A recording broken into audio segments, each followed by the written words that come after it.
কখনো ভাঙচুর তো কখনো আগুন, কখনো প্রাণে মারার হুমকি, তো কখনো আবার ভারতীয়দের লাথি মেরে বাংলাদেশ ছাড়া করার হুঙ্কার। সন্ন্যাসী চিন্ময় কৃষ্ণ দাসের জেলবন্দি হওয়ার ঘটনাকে ঘিরে উত্তপ্ত পরিস্থিতির মধ্যে প্রায় প্রতিদিনই এমন সব ছবি সামনে আসছে, আর জানিয়ে এপার বাংলায় বাড়ছে উদ্বেগ। আমার দুই দাদা আছে, আদৌ বেঁচে আছে না পুড়িয়ে দিয়েছে না কি করেছে আমরা কিছুই জানি না। সঠিক খবর না পাওয়া অবধি আমরা খুবই চিন্তায় আছি। সঞ্জিত চক্রবর্তী উত্তর দিনাজপুরের রায়গঞ্জের বাসিন্দা। তার পরিবারের বেশ কয়েকজন পাকাপাকিভাবে বাংলাদেশে থাকেন। দাদা স্বপন চক্রবর্তী বাংলাদেশের দিনাজপুর পীরগঞ্জ থানার প্রাক্তন পুলিশ আধিকারিক। আরেক দাদা তরুণ চক্রবর্তী বাংলাদেশের বগুড়া এলাকার দত্তপাড়ার কাউন্সিলর।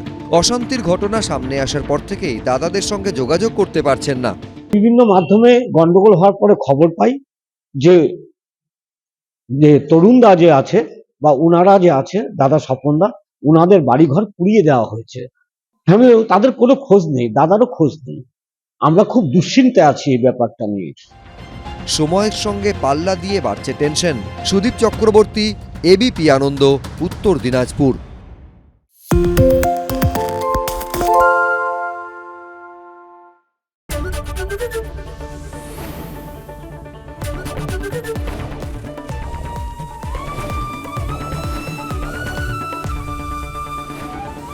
এবিপি আনন্দ, এগিয়ে থাকে, এগিয়ে রাখে। পালিয়েছে তাই নাকি? রাত্রে বাংলা গুজব চায় না, বাংলা খবর চায়। বাংলা খবর, বাংলার খবর। শুনতে পাচ্ছি না, বল না। আরে 10 টাকাটা ব্যাপার নয়, আজকে 40 টাকা দিচ্ছি, কারণ 40 টাকা। বাংলা গলাবাজি চায় না, বাংলা খবর চায়। বাংলা খবর, বাংলার খবর।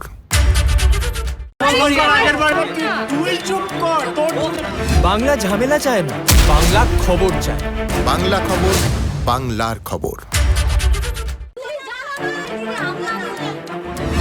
বাংলা চেঁচামেচি চায় না, বাংলা খবর চায়।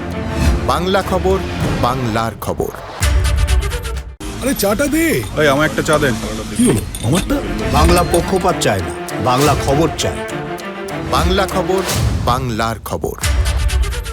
সত্য অন্তহীন, সত্যের খোঁজও তাই, সত্য সন্ধানে তাই আমরা অক্লান্ত, অকুতভয়। এবিপি আনন্দ নতুন ভাবনার প্রতীক, যা মনে মুক্ত, তথ্যে যুক্ত এবং যাবতীয় সীমানার বাঁধন থেকে মুক্ত।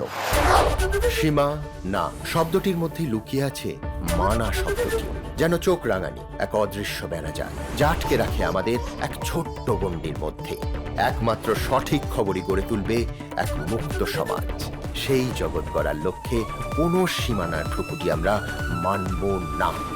এবিপি আনন্দ, এগিয়ে থাকে, এগিয়ে রাখে।